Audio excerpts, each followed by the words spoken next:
Dahil ang upcoming show mo ay Forever Young, ang Yeah. title ng game natin ay Forever Young or Young at Heart. Basically, eto, magbibigay kami ng questions, sasagutin mo lang which fits the description better, yung younger self mo or the current Nadine. So for example, sino mas masipag? The young Nadine or si Nadine ngayon? Okay. Okay? Alright, ready Okay. ka na ba?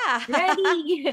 Alright, first question. Sino ang mas adventurous? Yung Nadine ngayon.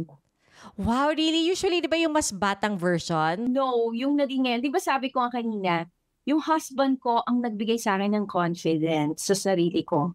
So before, kasi I was always scared. I was scared of everything. Ngayon, parang ngayon hinahanap ko na, okay lang pala maging scared ng if face mo yung fears mo, doon mo malalaman kung hanggang saan yung kaya mo. Nice naman. No? Naku, I'm sure yung mga nakikinig na single, parang talaga, sana ako din.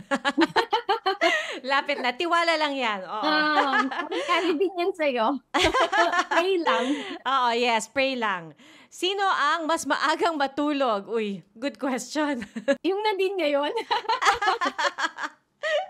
Understandable Kasi naman. sinasabayan yung mga kids eh. Pag pinapatulog mo sila, minsan nauna ka mamatulog. Ano oras ang bedtime mo pag walang work? 10.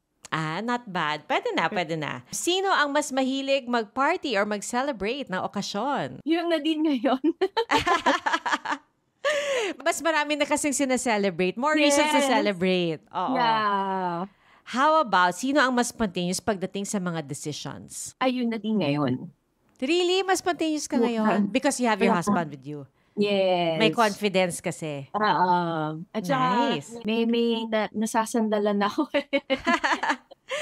And last question, sino ang mas maalaga sa loved ones? Yung ngayon. Yung ngayon. Yes, of course. Kasi mas may knowledge ka na eh. Mas malawak na yung isip mo. So ngayon, mas you know how to appreciate things, you know how to care for your lola, for your mom, for your mas na-realize mo ngayon, lalo na pag may anak ka, na parang, kaya pala ganun ng mama ko. Alam mo yun, kaya pala ganun ng lola ko. Kasi ikaw mismo nakaka-experience sa sarili mo. So parang deserve pala nila to. Mas deserve silang mahalin pala. Ganon.